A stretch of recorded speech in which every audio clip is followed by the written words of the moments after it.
সব শালাকে ছেড়ে দিয়ে বেড়ে শালাকে ধর।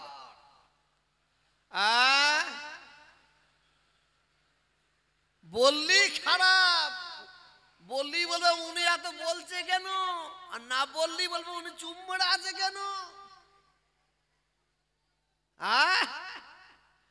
যে যত রকম পারে বলছে, যত রকম যত কায়দায় করে আঙুল তুলে তহা হুজুর তহা হুজুর, তুলে যা তুলে যা, এ পড়ুয়া আমি করি না ইনশাআল্লাহ। এই মুসলমান এত মরা মরবে, বাজারে কাফনের কাপড় পাবে না পাবে না পাবে না। এ মুসলমান, আমরা যদি এখনো পরিবর্তন না হয়, আমরা যদি এখনো নিজেকে সংশোধন না করি, এ মুসলমান এত মরা মরবে। কবরস্থানে একটা একটা কবর হবে না, একটা কবরে 5টা 7টা 10টাকে ঢুকাতে হবে, কিচ্ছু করার নাই। কারণ আমার আল্লাহ বলেছেন, বান্দা তোরা যদি হিদায়াত হতে চাস আমি হিদায়াত করতে চাই, তোরা যদি পরিবর্তন হতে চাস, সংশোধন করতে চাস, আমি আল্লাহ তোদের সংশোধন করতে চাই। আর যে সংশোধন হতে চাইবে না, আমার আল্লাহ বলছেন আমি আল্লাহ তাকে সংশোধন করব না।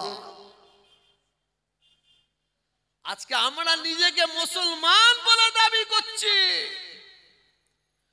আজকে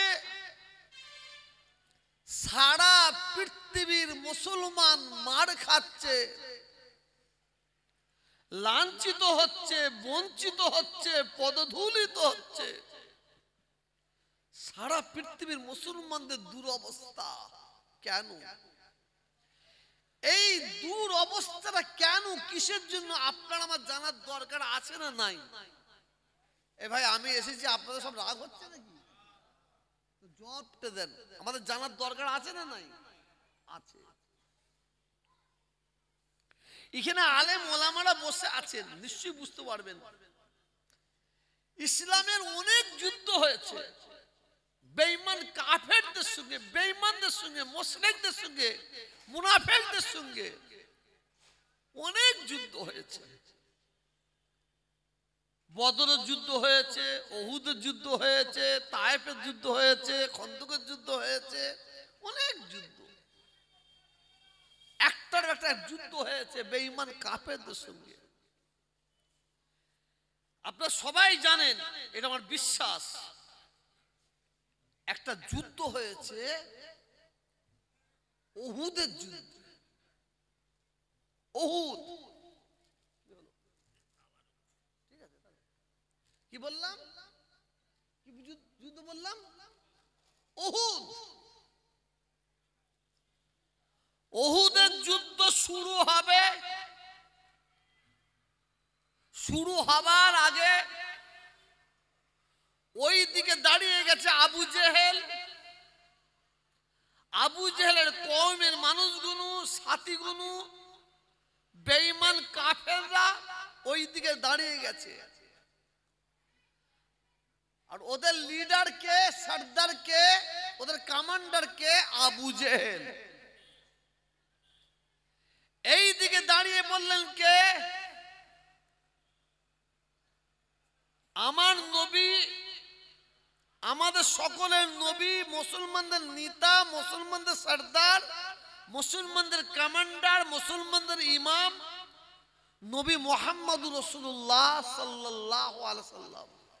সঙ্গে আছেন সাহাবারা। শোনেন, খুব একটা ইম্পর্টেন্ট কথা বলছি। ওই যারা মূর্খ, জাহেল, অজ্ঞ, গামার, ওরা আমার কথাটাকে ঠিক নিয়ে মানে মতলব করতে পারবে কিনা জানি না, তবে একটু যদি কারো পেটে এলেম থাকে ইনশাআল্লাহ আমি কি বলতে চাইছি বুঝে নেবেন। ওইদিকে আবু জেহেল তার দল বল গেলে দাঁড়িয়ে পড়ল, আর এইদিকে আল্লাহ রাসূল সাহাবাদের নিয়ে দাঁড়িয়ে পড়লেন। যুদ্ধ শুরু হবে। যুদ্ধ শুরু হবার আগে আল্লাহ রসুল কয়েকজন কিছু সাহাবাদের বললেন, এই আমার সাহাবারা, ওই যে উঁচু একটা পাহাড় দেখতে পাচ্ছ, উঁচু জায়গাটা দেখতে পাচ্ছ, যাও তোমরা ওখানে গিয়ে দাঁড়িয়ে যাও, ওখানে দাঁড়িয়ে যাও। খুব ভালো করে বুঝবেন। রসুল বললেন, দেখো যদি আমরা যুদ্ধেতে হেরে যাই আর কিংবা জিতে যাই, হারি কিংবা জিতি, আমি রসুল যতক্ষণ না তোমাদের অর্ডার করছি, হুকুম করছি, ততক্ষণ তোমরা ওই পাহাড় থেকে নিচুই নামবে না। কি তাই না? 50 জন ছিলেন। শুনতে পাচ্ছেন? খুব মজার ঘটনা শুনুন। মুসলমানদের দুরবস্থা কেন? সারা পৃথিবীতে মুসলমান মার খাচ্ছে, লাঞ্ছিত হচ্ছে, বঞ্চিত হচ্ছে কেন? এ আমাদের কুত্তার হাল কেন? বাঁদরের হাল কেন? ফেতি মার্কা হয়ে শ্রেষ্ঠ এই মানুষ, শ্রেষ্ঠ নবীর শ্রেষ্ঠ উম্মত হয়ে আমরা ফেতি মার্কা হয়ে চারিদিকে ঘোরাঘুরি করছি কেন? আর আমাদের এই কপালে দুঃখ কেন? শুনে যান। আজকে রাসূল বললেন, তোমরা ওপরে থাকবে যতক্ষণ না আমি সিগন্যাল দিচ্ছি। যুদ্ধে হেরে যাই আর কিংবা জিতে যাই, আমি সিগন্যাল না দিলে তোমরা নামবে না। যুদ্ধ শুরু হয়ে গেল, যুদ্ধ শুরু হয়ে গেল, যুদ্ধ চলছে চলছে চলছে।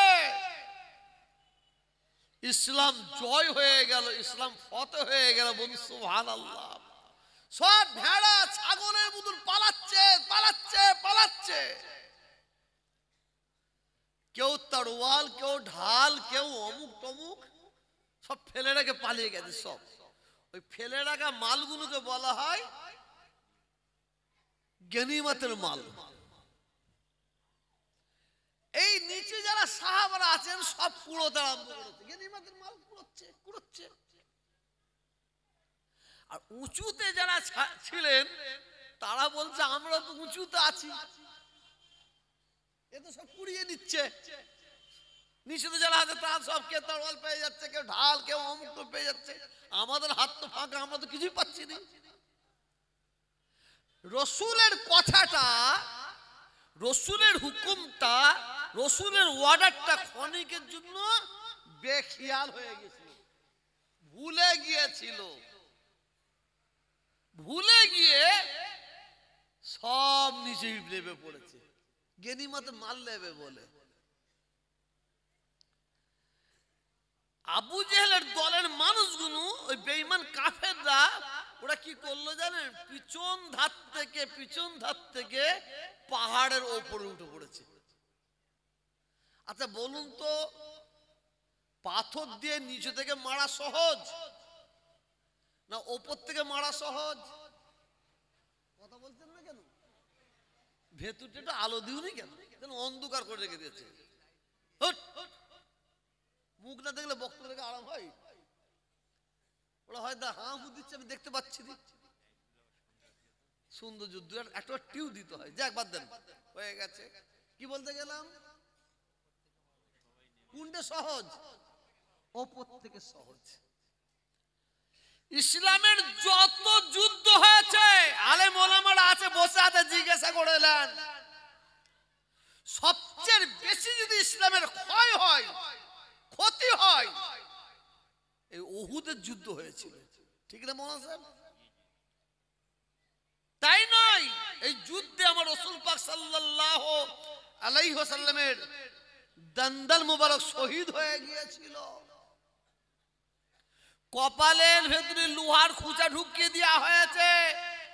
রাসূল পাক সাল্লাল্লাহু আলাইহি ওয়াসাল্লাম উহুদের ময়দানে ওপর হয়ে পড়েছিল। চারিদিকে আওয়াজ উঠে গেছে, খবর উঠে গেছে, কোতেলা মুহাম্মাদুন, কোতেলা মুহাম্মাদুন, কোতেলা মুহাম্মাদুন, নবী শহীদ হয়ে গেছে।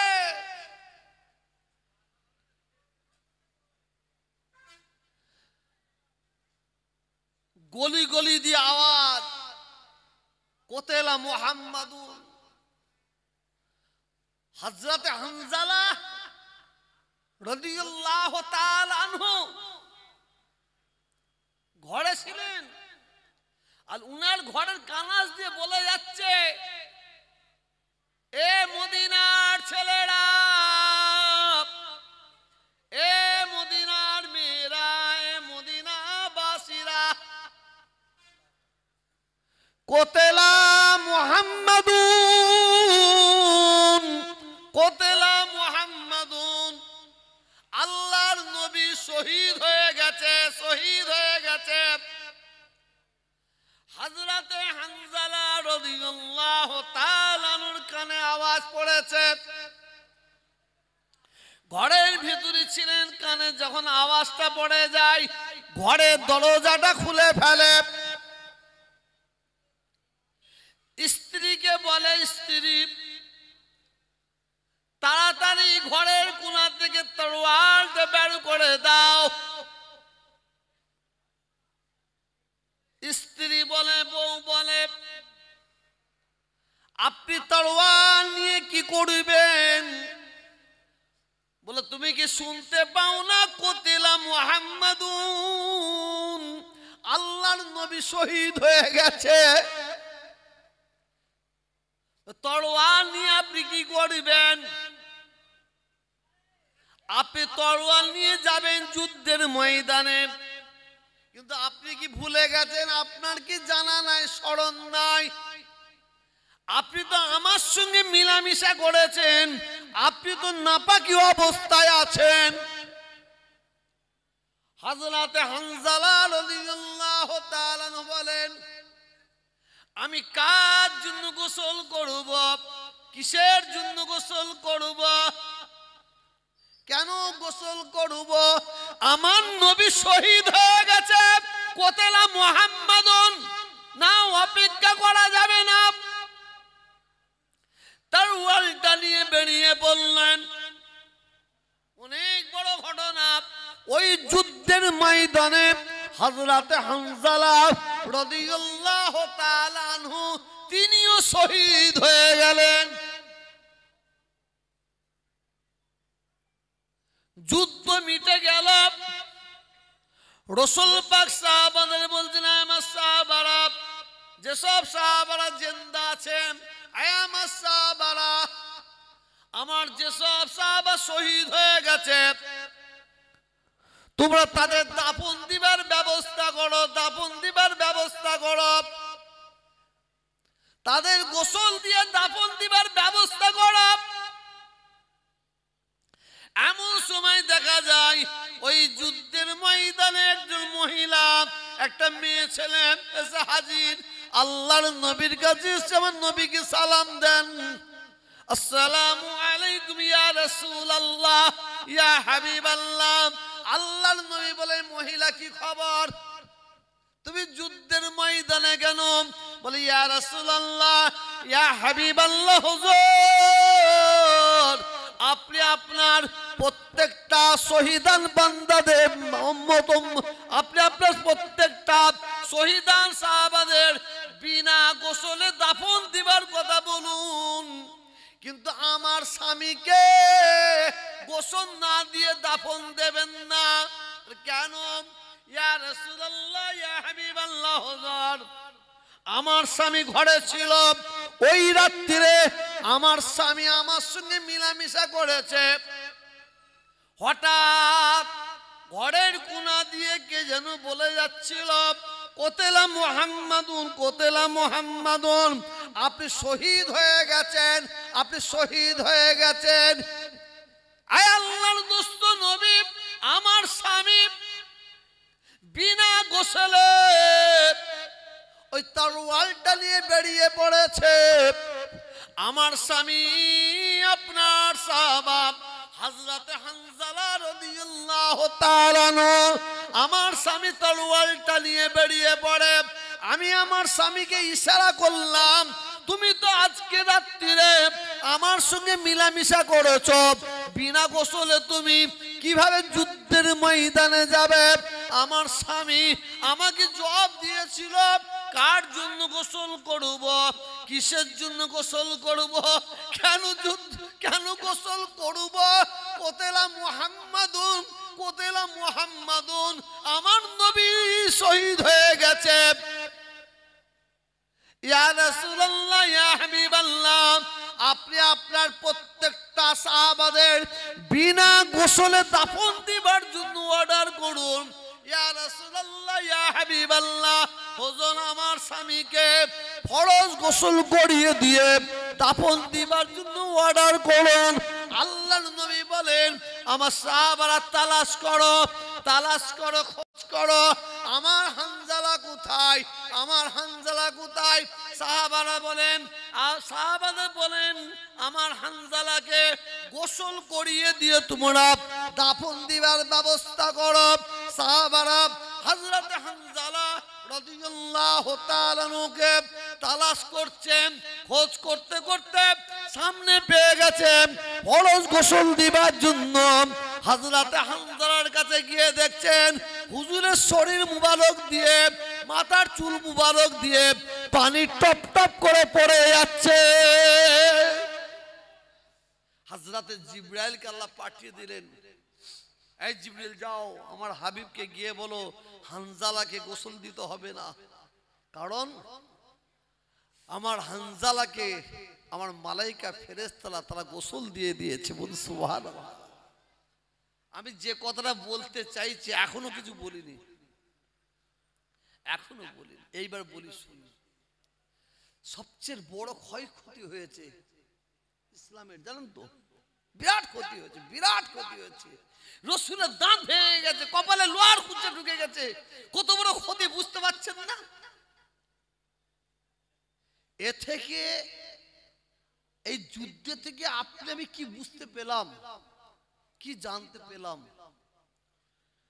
রব্বুল আলামিন আমার আল্লাহ তাআলা সারা পৃথিবীর মানুষকে, সারা পৃথিবীর মুসলমানদের বড় একটা মেসেজ দিয়ে দিলেন, বার্তা দিয়ে দিলেন, জানিয়ে দিলেন, বলে দিতে চাইলেন, খবরদার, খবরদার, সাবধান, আমার হাবিব যেটা তোমাদের করার জন্য হুকুম করবেন, অর্ডার করবেন, সেইটা তোমরা অক্ষর অক্ষরে পালন করো। আর যেটা করতে নিষেধ করবেন, খবরদার, সেটাও তোমরা অক্ষর অক্ষরে পালন করো। কারণ মনে রাখবে, আমার হাবিব যে অর্ডারটা দেবেন, সেই অর্ডারটা আমার হাবিবের নয়, সেটা আমি আল্লাহ আমার অর্ডার। এটা জোরে বলা যাবে না? আর আমার হাবিব যেটা করতে নিষেধ করবেন, মনে রাখবে এটা আমার হাবিবের নিষেধ নয়, ওইটা আমি আল্লাহ আমার নিষেধ। কিছু বুঝতে পারছেন? আজকে মুসলমানদের এই দুরবস্থা এই ধরনের কেন, কিসের জন্য? এ কি হয়েছে? এ তো কিছুই হয়নি, দাঁড়ান, এ কি দুরবস্থা? মুসলমান যদি এখনো ফিরে না আসে, এখনো সচ্চাই তওবা না করে, এখনো যদি পরিবর্তন না হয়, এই মুসলমান এত মরবে, বাজারে কাফনের কাপড় পাবে না, পাবে না, পাবে না। এ মুসলমান, আমরা যদি এখনো পরিবর্তন না হয়,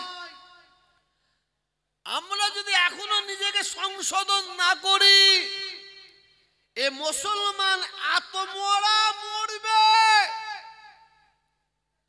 কবরস্থানে একটা একটা কবর হবে না, একটা কবরে 5টা 7টা 10টাকে ঢুকাতে হবে, কিচ্ছু করার নাই।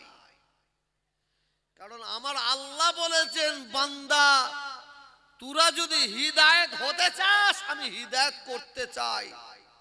তোরা যদি পরিবর্তন হতে চাস, সংশোধন করতে চাস, আমি আল্লাহ তোদের সংশোধন করতে চাই।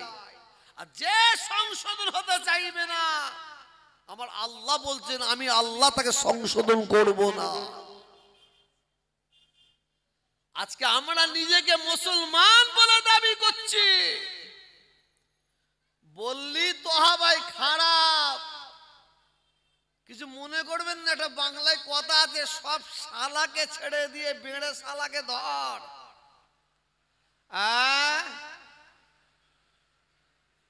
বললি খারাপ, বললি বলবে উনি এত বলছে কেন, আর না বললি বলবে উনি চুপ মেরে আছে কেন। যে যত রকম পারে বলছে, যত রকম যত কায়দায় করে আঙুল তুলে তহা হুজুর তহা হুজুর, তুলে যা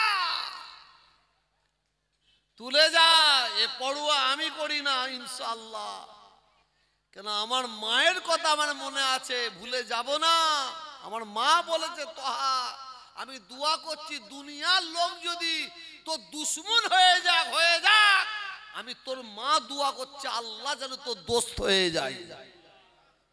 ও পড়ুয়া আমি করি না। আসুন আমরা নিজেকে মুসলমান বলে দাবি করছি, আমাদের চরিত্রটা কি, আমাদের স্বভাব কি, আমাদের আখলাক কি, আমাদের ব্যবহার কি। নিজেকে মুসলমান বলে পরিচয় দিতে লজ্জা লাগে আমাদের।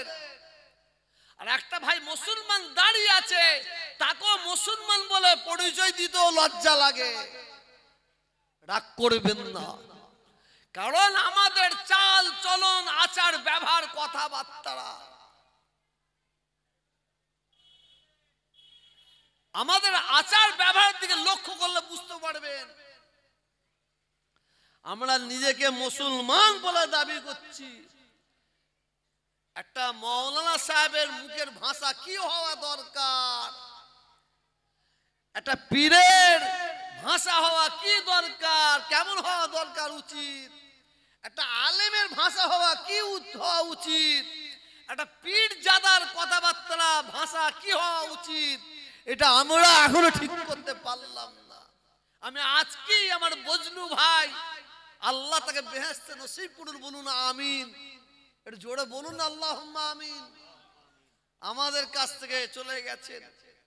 এই জলসা, এই যে সিদ্দিক ভাই আর সব ভাইরা আছে বসে, আর আইসাব আছে, ঠিক এইরকমই বসে বসে শুনতেন। এই জলসায় কত দৌড়দৌড়ি করেছে, আল্লাহ তাআলার ডাকে সাড়া দিয়ে চলে গেছে। গত বছরে দেখেছি, হ্যাঁ হ্যাঁ 22-এ দেখেছি, হ্যাঁ এসে দেখা করে গেলাম, আল্লাহ ডেকে দিয়েছে। কি আল্লাহর হুকুম। আজকেই বইলু ভাইয়ের বাড়িতে বসে বসে বলছিলাম কিছু ভাইকে, হ্যাঁ কিছু ভাইকে বলছিলাম, শুনছেন আমার কথা আপনারা? একটু মনে দুঃখ নিয়ে বলছিলাম, ব্যথা নিয়ে বলছিলাম। সাধারণ কিছু মানুষ ছিল, ওদের বললাম ভাই এখন আলেম আলেম মৌলানা হাফেজ, হ্যাঁ পীর সাহেব পীরজাদা, এদের কাছ থেকে দূরে থাকার চেষ্টা করো। আমরা যে কত খাতারনাক হয়ে গেছি এখন। একটা সাধারণ মানুষের ঈমান কমজোর হচ্ছে না, কিন্তু আমাদের ঈমান কমজোর হয়ে যাচ্ছে, আমাদের ঈমান কমজোর হয়ে যাচ্ছে। কি দুঃখের কথা। একজন বুজুর্গ মানুষ পিপাসায় বুক ফেটে যাচ্ছে, কলেজা ফেটে যাচ্ছে, বুজুর্গ ও থাক, একটু কথা কম বলো, সিদ্দিক বসো। আমার বক্তব্য শুনছেন আপনারা তো? এবার শুনছেন তো? পিপাসায় বুক ফেটে যাচ্ছে, কলেজা ফেটে যাচ্ছে, বুজুর্গ মানুষ পানির জন্য দৌড়দৌড়ি ছুটোছুটি, পানির জন্য দৌড়দৌড়ি ছুটোছুটি করছে, পানি পাচ্ছে না, পানি পাচ্ছে না, পানি পানি খুঁজে খুঁজে একটা হাউস পেয়ে গেছে। হাউস বোঝেন তো? হাউস, হাউসের কাছে গিয়ে হাজির, পানি পেয়ে গেছে মাশাআল্লাহ।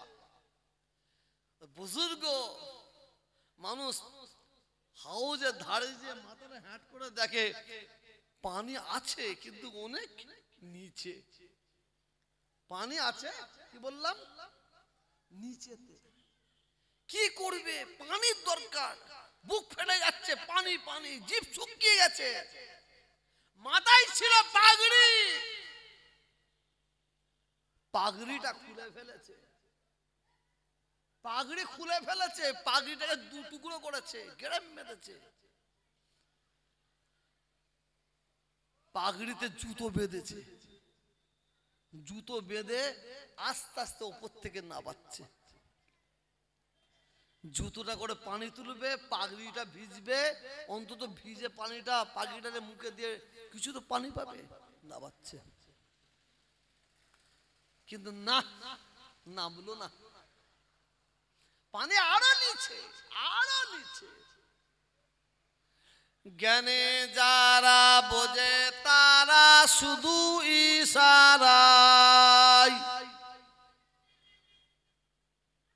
জ্ঞানে যারা বোঝে তারা শুধু ইশারায়, নাদানকে বুঝাইতে কে পারে কোথায়।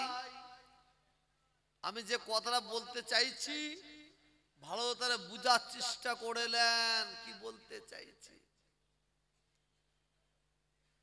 পাগড়ির কাপড় দুটুকরো করে জুতোই বেঁধে নামাচ্ছে, চলে গেছে, কিন্তু পানির জায়গায় পৌঁছায়নি। হঠাৎ দেখা যায় একটা হরিণ, আল্লাহর সৃষ্টি কিন্তু শ্রেষ্ঠ নয়, একটা হরিণ পানির জন্য দৌড়দৌড়ি করতে করতে করতে করতে কুয়ার কাছে এসে হাজির। পানি খাবে, জিভ বেরিয়ে পড়েছে হরিণের। ওই পানিটা, এই হরিণটা কুয়ার ধারে এসে মাথাটা ঢুকিয়েছে, উঁকি মারছে, উঁকি মারছে, মাথাটা হ্যাট করেছে। হ্যাট করে কি দেখতে পেল, পানি নিচে। আমার মুসলমান ভাইরা, আমার যুবক ভাইরা, আমার নামাজি পরেশগারি, আমার মুক্তাদি আল্লাহ ওয়ালা ভাইরা, কানটা খাড়া করে শুনেলিন। হরিণটা কুয়ার ধারে গিয়ে মাথাটা হ্যাট করে নিয়ে দেখছে পানি কুয়ার অনেক নিচে, অনেক নিচে। ওই হরিণটা আস্তে আস্তে আস্তে আস্তে আস্তে আস্তে আস্তে আস্তে মাথাটা উঁচু দিকে তুলে নাই, উঁচু দিকে তুলে নিয়ে পানির সৃষ্টিকর্তা আল্লাহকে ইয়াদ করে, স্মরণ করে, আল্লাহ তাআলার দরবারে ফরিয়াদ করে, এ পানির সৃষ্টিকর্তা, এ আল্লাহ,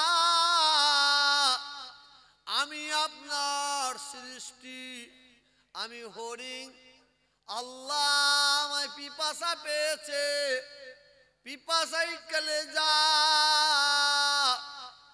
বুক ফেটে যাচ্ছে, কলিজা ফেটে যাচ্ছে, আল্লাহ এ পানির সৃষ্টিকর্তা আমার একটু পানির ব্যবস্থা করে দিন। এই বলার পরে হরিণটা মাথাটা আস্তে আস্তে নিচুই নামিয়ে দেখে আল্লাহ তাআলা কুয়ার নিচের পানিটাকে কুয়ার মুখের মধ্যে তুলে দিয়েছে। আমার বক্তব্য কি বলতে চাইলাম বুঝতে পারলেন কিনা জানি না। আল্লাহর সৃষ্টি শ্রেষ্ঠ মানুষ, আল্লাহর সৃষ্টি শ্রেষ্ঠ মানুষ, কলেজায় বুক ফেটে যাচ্ছে, কলেজা ফেটে যাচ্ছে, পানি পাই না, পানি পাবার জন্য, পানি পাবার জন্য মাথার পাগড়িকে খুলে ফেলেছে, পাগড়ির সাহায্য নিচ্ছে, জুতোই বেঁধে জুতোর সাহায্য নিয়ে পানি তোলার চেষ্টা করছে। আল্লাহ সৃষ্টি শ্রেষ্ঠ মানুষ। হরিণ, হরিণ একটা পশু, একটা জন্তুর, একটা জানোয়ার। পানি পাইনি তো কি হয়েছে, পানি পাইনি তো কি হয়েছে, পানির সৃষ্টিকর্তাকে আল্লাহকে ইয়াদ করেছে। কিছু বুঝতে পারলেন? একটা কথা বলছিলেন, কিছু বুঝতে পারলেন না? পারলেন না? আমরা সৃষ্টি শ্রেষ্ঠ বিপদে আপদে মুসিবতে যখন পড়ে যায়, যাকে ইয়াদ করলে, যাকে স্মরণ করলে, যিনি আপনাকে আমাকে উদ্ধার করবে, সাহায্য করবে, তাকে আমরা তার কাছ থেকে আমরা সাহায্য চাইনি, তার কাছ থেকে আমরা সাহারা চাইনি। আর একটা পশু বিপদে পড়েছে, মুসিবতে পড়েছে, যার কাছ থেকে সাহায্য চাওয়ার দরকার, চাইলে সাহায্য পাবে, তাকে সাহায্য করছে।